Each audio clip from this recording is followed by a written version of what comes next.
जय हिंद दोस्तों, ये वीडियो आपके लिए बहुत इंपॉर्टेंट होने वाली है। आज का टाइप आपके लिए बहुत ही महत्वपूर्ण है, तो बड़े ध्यान से इस वीडियो को लास्ट तक जरूर देख लीजिएगा, क्योंकि प्रतिशत चैप्टर का आय व्यय पर आधारित प्रश्न लगभग हर परीक्षा में पूछा जाता है। तो आय व्यय पर आधारित प्रश्न आपके दिमाग में बिल्कुल छाप देंगे। बस वीडियो को लास्ट तक जरूर देख लीजिएगा। आप मैथ में कितने भी कमजोर हैं, लेकिन 100% आपको समझ में आने की गारंटी है। चलिए फटाफट से हम एक बार देख लेते हैं कि किस तरह के क्वेश्चन आज हम हल करने वाले हैं। जैसे आपके सामने एक क्वेश्चन दिख रहा है कि अजय अपनी मासिक आय का 30% भोजन पर खर्च करता है तथा शेष का 40% परिवहन पर खर्च करता है। इसके बाद शेष 50% बचाता है। यदि उसकी मासिक आय 18,400 रुपया है तो वह प्रतिमाह कितने रुपए बचाता है। तो इस टाइप के सवाल हम यहाँ पे करने वाले हैं। तो चलिए फटाफट से हम वीडियो की शुरुआत करते हैं, लेकिन उससे पहले आप लोगों का कमेंट लेना बिल्कुल नहीं भूलते, जो आप पिछली वीडियो पर कमेंट किया करते हैं और वो कमेंट हम जस्ट अगली वीडियो में शामिल करते हैं। तो पिछली वीडियो का जो सवाल था, यहाँ पे बड़े ध्यान से देखना कि एक व्यक्ति की आय पहले 20% बढ़ी, फिर पुनः 25% घट गई, तो उसकी आय में कितने प्रतिशत वृद्धि या कमी हुई। सबसे पहले यहाँ पे सही जवाब दिया है प्रवीण कुमार, अरुण कुमार, दिनेश पटेल, पदम और सूरज कुमार, मनीष यादव, जीत सिंह। आप सभी लोगों का जवाब बिल्कुल सही है। हम आशा करते हैं कि हर वीडियो में आप कमेंट करते रहेंगे। तो चलिए फटाफट से आज का हम पहला सवाल लेते हैं। पहला सवाल बड़े ध्यान से देखिएगा कि विनोद की मासिक आय 35,000 रुपए है। उसने 10% दान दे दिया, 20% अपने भाई को दे दिया, 40% अपने पिता को दे दिया। अब उसके पास कितनी राशि बची है। अब यहाँ पे सवाल की प्रकृति को आप समझेंगे तो वो सीधा सीधा बता रहा है कि उसने दान कितना दिया। यहाँ पे पहले सवाल को समझ लेना, लगाना कैसे है मैं पूरी बात बताऊंगा। दान उसने दिया कितना, 10%, यहाँ पे ध्यान से समझना। फिर अपने भाई को दिया, यहाँ पे भाई को दे दिया कितना, 20% भाई को दे दिया। और फिर आगे बोल रहा है सवाल कि 40% अपने पिता को दे दिया। ऐसे डायरेक्ट आपसे बोल रहा है, तो यहाँ पे 40% आप देख रहे हो। अब देख लो आप टोटल कितना, देखो 40, 20, 60, 10, 70, 70% उसने किसी ना किसी माध्यम से खर्चा कर दिया। तो आप जानते हो कि दुनिया में कोई भी नंबर है अपने आप का 100% होता है। तो 70% अगर खर्चा कर दिया तो आप जानते हो अब उसके पास महज कितना बचा। 100 में से 70 घटाओगे तो सिर्फ आज उसके पास बचा कितना, 30% धन बचा। तो टोटल विनोद की मासिक आय कितनी थी आप जानते हो, 35,000 रुपया थी। तो 35,000 का सिर्फ 30% बचेगा, तो 35,000 का 30% आप निकाल लोगे। 30% का मतलब होता है 30/100। तो यहाँ पे देखो आप दो जीरो से ऊपर के दो जीरो काट दोगे, 3 से 5 में गुणा करोगे, 3 बचे 15 के 5 हासिल 1, 3 तिया 9 और 1 10 और दो जीरो ये लगा दोगे, मतलब 10,500 रुपया मात्र उसके पास बचेगा। यहाँ पे ध्यान देना, सवाल की प्रकृति को आपको पहले समझना है। अगर यहाँ पे कहा होता कि उसने शेष का 10% दान दिया, शेष का 20% भाई को दिया, तो वो बात अलग होती। उस टाइप का सवाल अभी आगे हम चर्चा करेंगे। लेकिन अगर सीधा सीधा बताएगा तो पूरा जोड़ लेना है। अब जो बचेगा 100 में से वही निकाल देना है। जैसे यहाँ पे एक सवाल और ले लेते हैं इस टाइप का कि आपका कंफ्यूजन थोड़ा हटे। जैसे कह रहा है रमेश की मासिक आय 24,000 रुपया है। कितना है, 24,000 रुपया। कह रहा है 25% किराया देता है। यहाँ पे ध्यान देना, उसने 25% दे दिया, कितना, किराया दे दिया। फिर कह रहा है 30% खाने पर खर्चा करता है, 30% उसने और खर्चा कर दिया। फिर कह रहा है 20% शिक्षा पर खर्चा करता है। देखो 20% उसने और खर्चा कर दिया। तो टोटल जो उसका खर्चा हो गया यहाँ पे, 3 2 5 2 7, 75% तो उसका खर्चा हो गया भाई लोग। अब आप जानते हो कि 100% तो लगभग हर संख्या होती है, 100% पे ही गणना होती है। तो 75% उसने खर्चा कर दिया, तो आपको मालूम होगा कि बचा कितना, सिर्फ उसके पास 25% बचेगा। और 25% बचेगा तो मासिक आय कितनी थी उसकी, उसकी मासिक आय आप जानते हैं 24,000 रुपया थी। और 25% उसके पास बचेगा, तो 24,000 का 25% निकालोगे तो परसेंट का निशान हटाते हो तो बटे में 100 लग जाता है। बड़े आराम से आप इसको हल कर दो। देखो 25 से काटो 4 बार, 25 चौका 100, और इस 4 से काटोगे 4 छंग 24, और 1 2 3 3 जीरो आप यहाँ पे लगा दो। मतलब कि उसके पास सिर्फ और सिर्फ बचेगा कितना, 6,000 रुपया। ऑप्शन नंबर बी वाला सही हो जाएगा। तो बड़े आराम से ये सीधे सीधे सवाल होते हैं, डायरेक्टली पूछ पूछ लिए जाते हैं। तो आप इनको ऐसे लगा लोगे, जितना परसेंट खर्चा किया है सबको साथ में जोड़ करके फिर 100 में से जो बचा उसको माइनस करके वही निकाल दोगे। लेकिन ये सवाल नहीं पूछा जाता, ये तो बेसिक है, स्टार्टिंग वाले सवाल हैं। अक्सर सवाल इस टाइप का पूछा जाता है, इसको बड़े ध्यान से समझना। कह रहा है कि अजय अपनी मासिक आय का 30% भोजन पर, ऐसे ध्यान देना, 30% भोजन पर खर्च करता है तथा शेष का 40% परिवहन पर खर्च करता है, इसके बाद शेष का 50% बचाता है, उसकी मासिक आय 18,400 रुपया हो तो वह प्रतिमाह कितने रुपए बचाता है? अब इस बात को बहुत ध्यान से देखिएगा। पिछले वाले सवाल में और इस सवाल में थोड़ा-सा डिफरेंस है। क्या है? कह रहा था कि यहाँ पे देखो अजय अपनी मासिक आय का 30% भोजन पर खर्च करता है। यहाँ पे एक शब्द वो यूज़ कर रहा है, वो कौन-सा शब्द है? वो कह रहा है शेष का, हर बार बोल रहा है यहाँ पे देखना, फिर बोल रहा है इसके बाद शेष का यहाँ पे, ध्यान देना। तो अगर शेष का बोलेगा, सही है? तो फिर आपको कैसे लगाना है सवाल को ऐसे देखना, सबसे पहले उसकी मासिक आय यहाँ पे लिख लेना बड़े ध्यान से। मासिक आय उसकी कितनी है? आप कहोगे सर इसकी मासिक आय दे रखी है 18,400 रुपए। तो यहाँ पे ध्यान से समझना, ऐसे लिखना है आपको मासिक आय लिख लो 18,400 रुपया। अब ध्यान देना, देखो यहाँ पे बचत निकालना है, कितने रुपए बचाता है। तो जो खर्चा कर दिया उससे मुझे मतलब नहीं है। इसी 18,400 रुपए में से वो कह रहा है कि अजय अपनी मासिक आय का 30% भोजन पर खर्चा कर दिया। अब 30% भोजन पर खर्चा हो गया, सही है? अगर 30% खर्चा हो गया तो बचा कितना? आप कहोगे गणना हर बार 100 पे होती है, तो 100 में से 30% खर्चा हो गया तो बचा 70%, तो आप यहाँ पे 70/100 लिखोगे, ध्यान देना। जो खर्चा हो गया उसको भूल जाओ। फिर यहाँ पे ये पूरा 100 मान लिया जाता है क्योंकि शेष का बोलता है। तो फिर शेष का 40% परिवहन पर खर्चा कर देता है। तो शेष का जब 40% परिवहन पर खर्चा कर देगा तो 40% खर्चा हो जाएगा, तो फिर बचेगा कितना? बचेगा 60%। 60% का मतलब 60/2। फिर कह रहा है वो शेष का, फिर वो यूज करता है कि शेष का 50% बचाता है। तो जो 50% बचाता है, जितना बचाता है कहेगा उतना परसेंट आप एज इट इज लिख देना है यहाँ पे 50/100। अब इस वैल्यू को बड़े आराम से हल कर दोगे। यहाँ पे ध्यान देना, देखो ऊपर एक जीरो नीचे एक जीरो, मैं सब में ऐसे काट देता हूँ इस तरीके से, सही है? अब यहाँ पे देखो एक जीरो ये और एक जीरो ये, नीचे का 2 जीरो ऊपर वाले 2 जीरो से कट जाएगा, सही है? अब यहाँ पे देखो 5 से हमने काटा, 5 दूना 10, ये कट गया। अब हमारे पास देखो 2 से मैंने इसको काटा, इसको काट दिया, 2 से 2 नवा 18, सही है? और यहाँ पे 4 है तो 2 दूना 4, इस तरीके से कट गया मेरे पास, सही है? अब मेरे पास यहाँ पे कितना बचा? 92 बचा और यहाँ पे साक्षम 42 बचा। ये बड़े आराम से इसको मैंने कर लिया। देखो 2 का 2 में गुणा किया, 2 दूना 4 हो गया। देखो 9 दूनी 18 और 4 दूनी 8 और 18 8 26 के 6 हासिल 2, 9 चौका 36 और 2 38। हमारे पास टोटल अब बचा कितना?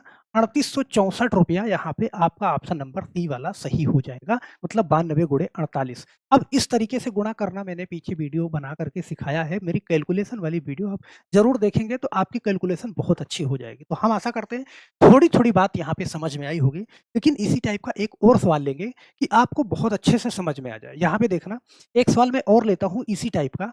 जैसे कह रहा है रवि अपनी मासिक आय का 20% घर पर खर्च करता है, फिर बोल रहा है कि शेष का 25% शिक्षा पर खर्च करता है और शेष का 40% बचाता है। यदि उसकी मासिक आय 20,000 रुपया है तो बचत कितनी है? अब यहाँ पे बड़े ध्यान से देखना भैया कि उसकी मासिक आय, टोटल कमाई उसकी कितना है? वो 20,000 रुपया है, तो 20,000 है। अब इसी में से तो खर्चा करेगा जितनी उसकी टोटल कमाई है। तो 20,000 में कह रहा है मासिक आय का 20% घर पर खर्चा करता है। मैंने कहा कि जो खर्चा हो गया उसको भूल जाओ। तो 20% अगर खर्चा कर दिया तो बचा कितना? 80/100 आपने यहाँ पे लिख दिया इससे बड़े प्यार से। फिर यहाँ पे कह रहा है कि 25% शिक्षा पर खर्च करता है, तो 25% खर्चा कर दिया तो बचा कितना? आप कहोगे सर 75% बचा, तो यहाँ पे 75/100 लिख लिया, सही है? और फिर कह रहा है कि 40% बचाता है। मैंने कहा बचत को एज इट इज लिख दोगे, तो क्योंकि बचत ही हमें निकालना है, तो 40% बचाता है, तो यहाँ पे 40/100 लिख दोगे बड़े प्यार से। अब इसको हल कर लोगे, ध्यान से समझना। देखो यहाँ पे मैं 4 जीरो ऐसे काटता हूँ, यहाँ पे 4 जीरो यहाँ से मैंने काटा, 4 जीरो नीचे से काट दिया, सही है? देखो 1 जीरो ऊपर का, 1 जीरो ऊपर का और 2 जीरो ऊपर का, 2 जीरो मैंने नीचे का काट दिया। यहाँ से इतनी बात क्लियर? अब इसको देखना बड़े ध्यान से। देखो आप देखो 75 गुणे 4 करो, देखो 75 दूना 150 होता है, तो 75 चौका 300 हो जाएगा। मतलब 75 गुणे 4 करा, मेरे पास कितना आ गया? 300 आ गया। गुणा यहाँ पे देखो 8 दूना 16, ये 16 हो गया। 16 से गुणा करना है 300 को, बड़े आराम से कर लोगे। देखो 16 तिया यहाँ पे 48 और 2 जीरो है, तो 2 जीरो आपने लगा दिया, बड़े आराम से आपका आंसर नंबर सी वाला सही हो गया। तो हम आशा करते हैं मेरे दोस्त कि ये चीज अब आप समझ गए होंगे, लेकिन थोड़ा सा यहाँ पे भी थोड़ा सा बदलाव करता है। कभी-कभी वो आपको दे देता है, यहाँ पे इस टाइप का क्वेश्चन देखना भाई बताऊँगा तो पूरे, यहाँ पे देखना, जैसे यहाँ पे पहले आपको उसकी मासिक आय दे रहा था, अब यहाँ पे बचत दे रहा है, ऐसे ध्यान से समझना। बचत बताया तभी कोई दिक्कत नहीं, मासिक आय आप आराम से निकाल लोगे। देखना, एक आदमी अपनी मासिक आय का 5% निर्धन कोष में दान करता है, फिर कह रहा है शेष आय का 20% बचत बैंक में जमा करता है, अंत में उसके पास 1919 रुपए बचते हैं। तो इस कंडीशन पे आपको बचत दी गई है। उसकी क्या निकालना है? उसकी आय ज्ञात करो, उसकी आय कितनी थी? तो इस वाले सवाल में आप देखो कि यहाँ पर मैं आय लिखता था, सही है? और यहाँ पे जो ये हल करके ये बचत निकाला है, तो बराबर में ये बचत दे रहा है। तो इसका मतलब सारी चीज़ें मुझे वही करना है, क्योंकि बचत मुझे नहीं मालूम है, तो बचत हमें क्या मानना है? कुछ भी मान लो आप। यही उसकी तनख्वाह है, यही यही उसकी सॉरी यही उसकी तनख्वाह है, मासिक आय यही है। अब इसी में से वो खर्चा करेगा कितना? 5% निर्धन कोष में दान करता है, तो 5% दान करेगा तो उसके पास बचेगा कितना? 95/100, क्योंकि 5% खर्चा कर दिया। फिर उसके बाद कह रहा है कि शेष आय का 20% बचत बैंक में जमा करता है। अब 20% बैंक में जमा कर दिया तो फिर बचा कितना? आप कहोगे सर 80/100 यहाँ पे बचा, सही है? उसके पास अब अंत में उसके पास कितना बचा? अब उसके पास 1919 रुपया बचा हुआ है। ये बहुत आराम से आप इसको हल करोगे, देखना। जैसे मैं कहूँ कि देखो इसको आप काट सकते हो, 20 चौका 80 और 20 पंचे 100, ये कट गया, सही है? और 5 से मैं इसको भी काट सकता हूँ, 5 से काटूँगा 19 बार में, सही है? 19 पचे 95 और 5 से इसको काटूँगा 20 बार में, सही है? अब यहाँ देखो इस 4 से ये 20 कट जाएगा, तो 4 से मैं इस 20 को भी काट देता हूँ, 4 पंजे 20। अब यहाँ पे देखो, आपके पास ऊपर 19 है और यहाँ पे x है, तो ऊपर मेरे पास क्या हो जाएगा? 19x, 19 का x में गुणा करोगे और नीचे मेरे पास क्या हो जाएगा? 5 25, ये हो जाएगा।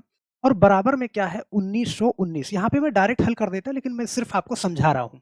तो अब जानते हो बीच में अगर बराबर है तो यहाँ पे कोई संख्या बटे में है तो इधर जाएगी तो गुणे में, और जो संख्या ऊपर गुणे में है वो नीचे जाएगी तो बटे में। अगर x की वैल्यू यहाँ पे निकालोगे तो देखो इधर 1919 है आपके पास, तो ये इधर जाके गुणा करेगा तो ये क्या होगा? 25, और ये 19 कहाँ आ जाएगा? नीचे आ जाएगा। ये बहुत आराम से कर दोगे। देखो 19 से आप इसको काट दोगे, 19 एक्के 19, ये पूरा कट गया तो एक बार जीरो और लगा दो, 19 एक्के 19। इसका मतलब 101 और गुणा 25 करना है आपको। तो देखो 25 गुणे 100 कर लो आप, तो 25 गुणे 100 करोगे तो कितना हो जाएगा? 2500, और एक बार और गुणा करने का मतलब कि उसमें 25 और जुड़ जाएगा, तो ये 2525 हो जाएगा।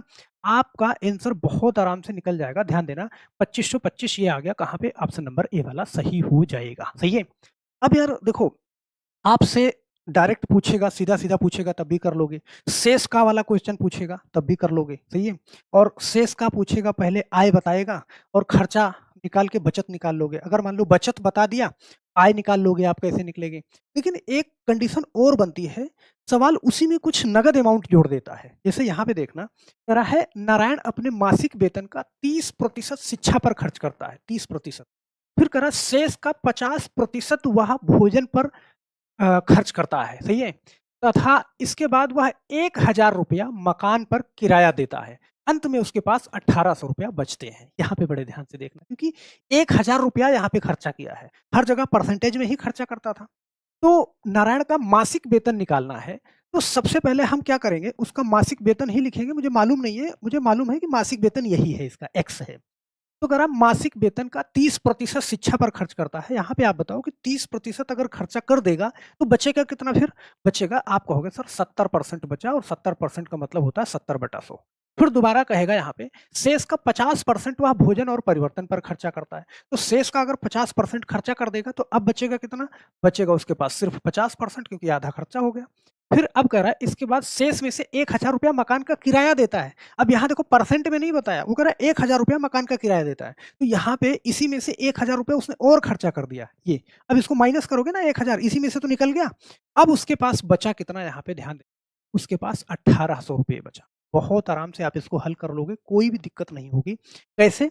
यहाँ पे देखो, अगर कोई चीज़ कट रहा है तो आप इसको काट सकते हो। देखो ये गुणे में है तो ये काट सकते हैं। देखो 50 से आप इसको काट दो, सही है? 2 बार में। इतनी बात तो आपको समझ में आई। अब इस 2 से आप ऊपर वाले को काट सकते हो 35, ये कट जाएगा, सही है? अब देखो x का 35 में गुणा करोगे तो ऊपर हमारे पास क्या हो जाएगा? आप कहोगे सर 35x हो जाएगा, सही है? और नीचे हमारे पास बटे में क्या है? 100 है, ये। अब ये बराबर लगा देते हैं, ऐसे ध्यान देना, ये 1000 इधर माइनस में है, अगर उधर मैं भेज दूं तो क्या हो जाएगा, आप कहोगे सर प्लस में हो जाएगा, और प्लस में हो जाएगा तो ये 1800 इधर था और 1000 इधर माइनस में था, इधर भेजा मैंने, ये हो गया किसमें, प्लस में। बड़े आराम से आप इसको हल कर दो। देखो यहाँ पे ऐसे समझना कि 35x यहाँ पे अगर थोड़ी सी जगह अगर कम पड़ रही है तो मैं इस पे इस साइड में हल कर दूं, क्योंकि हर स्टेप इसलिए लिख रहा हूं कि आपको चीजें समझ में आ जाए। तो अगर ये चीज अगर समझ गए हो तो ये 1000 उधर जाके मैं यहीं पे लिख दूं पूरा काम, 1000 उधर जाके प्लस कर देगा तो मैं डायरेक्ट यहाँ पे क्या लिख दूं, 2800 लिख दूं। शायद आपको समझ में आ रहा होगा, सही है। अब ऐसे समझना इस चीज को, मैंने कहा कि ये जो बटे में संख्या इधर जाएगी तो गुणा करेगी, और जो 35 गुणे में है बटे में चली जाएगी। तो यहाँ से जब मैं x की वैल्यू निकालूंगा तो यहाँ पे देखो इधर 2800 है मेरे पास, ये 100 इधर आके ऊपर गुणा कर देगा, और बटे में क्या रहेगा आपके पास, देखो 35 आ जाएगा, 35 आ जाएगा। अब इसको बड़े आराम से जैसे आप काट सकते हो, हम तो डायरेक्ट काट देंगे, लेकिन आपके लिए मैं बता रहा हूँ। देखो 7 से आपको दिख रहा होगा कटेगी, तो 7 से काटा, 7 पचे 35, और ऊपर देखो 7 चौके 28 और 2 जीरो ये है, तो ये 400 हो गया, सही है। और 5 से काटा तो देखो 5 से काटा 20 बार में, तो 400 गुणे 20 करोगे तो 4 दूना 8 और 2 जीरो ये और 1 जीरो ये, 3 बार जीरो यहाँ पे लगा दिया, मतलब 8000 आ जाएगा। ऑप्शन नंबर सी वाला सही हो जाएगा। तो इस टाइप का सवाल भी आप बड़े आसानी से कर लोगे। और मुझे लगता है ना कि शायद ही कहीं पे आपको दिक्कत आएगी, अगर दिक्कत आएगी तो मुझे ज़रूर बताइएगा, क्योंकि अभी आगे कई पार्ट आने हैं इसके, तो मैं उसी हिसाब से उसी अकॉर्डिंग और ज़्यादा लेवल को डाउन करूँगा या अप करूँगा। आप मुझे कमेंट ज़रूर करिएगा, ये वीडियो देखने के बाद पूरी प्रतिक्रिया ज़रूर दीजिएगा। अब यहाँ पे देखना कि एक क्वेश्चन मैं आपको देता हूँ, कह रहा है नीलम अपनी कुल आय का 20%, ऐसे ध्यान देना, मकान के किराए पर तथा शेष का 70% घरेलू मदों पर खर्च करती है।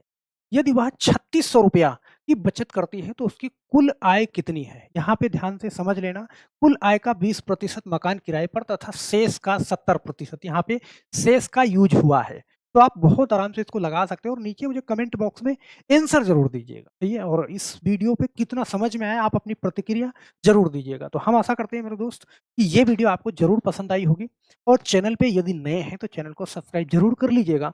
और पुराने लोग बिना लाइक किए हुए बिल्कुल नहीं जाएंगे, और अपनी प्रतिक्रिया कमेंट बॉक्स में जरूर देंगे। तो बस आज के लिए सिर्फ इतना ही मेरे दोस्त, फिर मिलते हैं नेक्स्ट वीडियो में। तब तक के लिए आप सभी लोगों का बहुत बहुत धन्यवाद। जय हिंद।